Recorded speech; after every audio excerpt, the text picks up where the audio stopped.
Welcome to success ગુરુ ધોરણ 10 વિષય ગણિત. આજે આપણે જોશું પ્રકરણ 13નું ઉદાહરણ 8. તો ચાલો શરૂ કરીએ. સૌથી પહેલા દાખલાની રકમ વાંચીએ. નીચે આપેલ માહિતીનો મધ્યસ્થ 525 છે. જો કુલ આવૃત્તિ 100 હોય તો x અને y ના મૂલ્યો શોધો. આ દાખલો માર્ચ 2022 અને જુલાઈ 2022માં બોર્ડ એક્ઝામ્સમાં પૂછાયેલો છે, માટે ખૂબ જ ઇમ્પોર્ટન્ટ રહેશે. તો ચાલો હવે દાખલો શરૂ કરીએ. રકમમાં મધ્યસ્થ આપેલો છે, માટે આપણે આ દાખલો મધ્યસ્થના સૂત્રથી સોલ્વ કરવો પડશે. તો સૌથી પહેલા તો આપણે મધ્યસ્થનું સૂત્ર જાણી લઈએ. m બરાબર l વત્તા કૌંસમાં n ના છેદમાં 2 ઓછા cf આખાના છેદમાં f ગુણ્યા h. આપણે l કેવી રીતે શોધવો, h કેવી રીતે શોધવો એ તો જાણીએ છીએ. n કેવી રીતે શોધવો એ આપણે જોઈ લેશું. cf કેવી રીતે શોધવો તે પણ આપણે દાખલામાં જ જોઈ લેશું, અને f પણ કેમ શોધવો તે આપણે ગણતે ગણતે શોધી લેશું. તો સૌથી પહેલા તો આપણે કોષ્ટક બનાવવું પડશે. તો ચાલો કોષ્ટક બનાવીએ. આપણે રકમમાં મધ્યસ્થ એટલે કે m 525 આપેલો છે અને કુલ આવૃત્તિ એટલે કે n 100 આપેલો છે. એના પરથી xy શોધવાના છે. જે આપણે કોષ્ટકમાં x અને y દેખાય છે તે શોધવાના છે, અને આ કોષ્ટકની રકમ આપેલી છે. તો તેના પરથી સૌથી પહેલા આપણે સંચથી આવૃત્તિ શોધવાની. તે કેવી રીતે શોધવાનું? એના માટે આપણે આવૃત્તિની મદદ લેવાની. સૌથી પહેલા તો આ 2 ને m નો m અહીં લખી દેવાનો. 2 લખી દીધું. હવે 2 વત્તા આ બીજી સંખ્યા અહીં 5 છે, ઈ બંનેનો સરવાળો કરવાનો. કેટલો થાય? 2 વત્તા 5 થાય 7. એ એવી રીતે લખવાનું. હવે 7 વત્તા x કેવી રીતે કરવું? એના માટે એમને એમ લખી નાખવાનું 7 વત્તા x. હવે 7 અને 12 નો સરવાળો x m નો m. 7 વત્તા 12 કેટલા થાય? 19 થાય. તો 19 વત્તા x. 19 વત્તા 17 કેટલા થાય? 36 થાય. તો 36 વત્તા x. 36 વત્તા 20 કેટલા થાય? 56 થાય. x m નો એમ જ 56 વત્તા x. હવે y આવ્યો, તો એનું શું કરવાનું? તો એને પણ x ની જેમ પ્લસ કરી નાખવાનો. તો શું થશે? 56 વત્તા x વત્તા y. હવે 56 માં 9 ઉમેરીએ તો કેટલા થાય? 65 થાય. તો 65 વત્તા x વત્તા y. 65 માં 7 ઉમેરીએ તો કેટલા થાય? 65 માં 7 ઉમેરીએ તો થાય 72. તો 72 વત્તા x વત્તા y. હવે 72 માં 4 ઉમેરીએ તો કેટલા મળે? 76 વત્તા x વત્તા y. આપણે આ મળ્યું ટોટલ. પણ આપણે n બરાબર તો 100 આપેલું છે. તો સૌથી પહેલા તો તે લખીએ. n બરાબર 100. હવે આપણે સૂત્રમાં જોયું હતું કે આપણે n ના છેદમાં 2 ની જરૂર છે. તો સૌથી પહેલા n ના છેદમાં 2 કરી નાખવાનું, અને સૂત્રમાં મૂકવામાં ઈઝી રહે એના માટે. તો n/2 બરાબર 100 ના છેદમાં 2 એમ કરી શકાય, કારણ કે n બરાબર 100 છે, માટે 100 ભાગ્યા 2. તો આપણે મળશે 50. n/2 મળ્યા 50.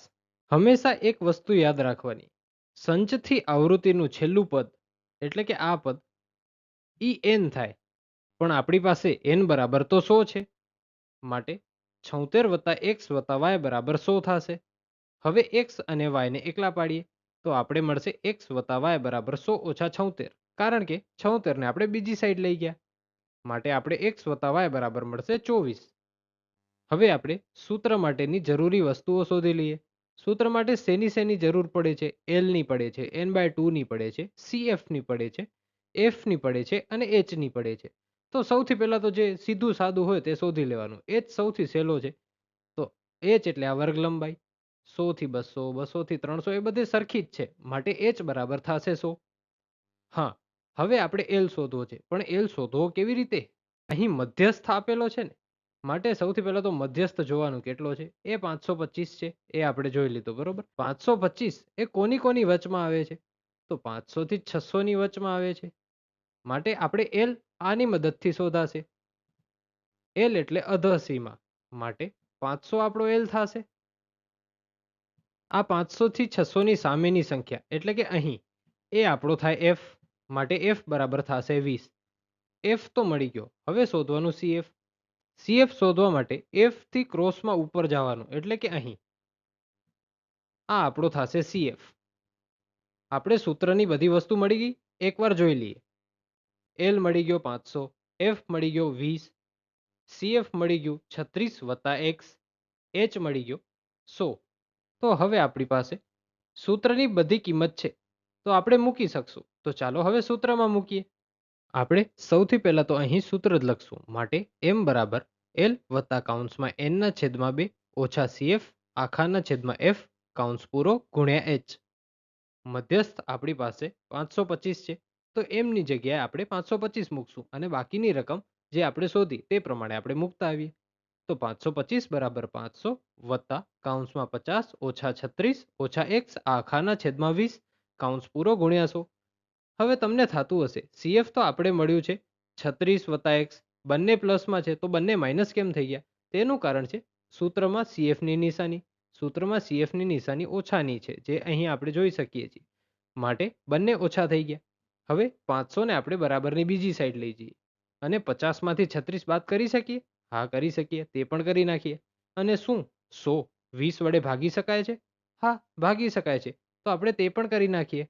માટે આપણે મળશે 525 ઓછા 500 બરાબર 14 ઓછા x ગુણ્યા 5. 50 માંથી 36 ગયા તો બચ્યા 14 ઓછા x એમના એમ. 100 ભાગ્યા 20 કરીએ તો મળે 5, માટે તે ઉડાડી દીધા આપણે. હવે 525 માંથી 500 કાઢીએ તો આપણી પાસે રહે 25 બરાબર 14 ઓછા x ગુણ્યા 5. હવે આપણે 5 ને બરાબરની બીજી સાઈડ લઈ જઈએ, જે અહીં ગુણાકારમાં છે. ઉંઆ જતા ભાગાકારમાં થઈ જશે. માટે 25 ભાગ્યા 5 બરાબર 14 ઓછા x. 25 ભાગ્યા 5 કરીએ તો મળે 5, માટે 5 બરાબર 14 ઓછા x. હવે x માઇનસમાં છે, માટે x ને 5 ની જગ્યાએ લઈ આવીએ તો એ પ્લસમાં આવી જાય અને 5 ને x ની જગ્યાએ લઈ જઈએ, માટે x બરાબર 14 ઓછા 5. આપણે આમ મળે. હવે 14 માંથી 5 કરીએ એટલે આપણે x ની કિંમત મળી જાય. 14 માંથી 5 જાય તો રે 9, માટે x બરાબર 9 મળી ગયા. હવે આપણે શરૂઆતમાં જ x વત્તા y બરાબર 24 જે શોધેલું હતું, સૌથી પહેલા તો તે લખી દઈએ. અહીં લખી દીધું. હવે આપણે x ની કિંમત 9 મળી ગઈ છે, તો x ની કિંમત મૂકીએ. 9 વત્તા y બરાબર 24. હવે y ને એકલો કરીએ તો y બરાબર 24 ઓછા 9. 24 માંથી 9 જાય તો કેટલા રે? 15 રે, માટે y બરાબર 15. આપણે x અને y બંનેની કિંમત શોધવાની હતી. આપણે બંનેની કિંમત શોધી લીધી છે. આપણો આજનો આ દાખલો અહીં પૂરો થાય છે. Thanks for watching. જો તમને દાખલો સમજાઈ ગયો હોય તો વિડીયોને લાઈક કરજો અને આવા જ એજ્યુકેશનલ કોન્ટેન્ટ માટે ચેનલને સબસ્ક્રાઇબ કરજો.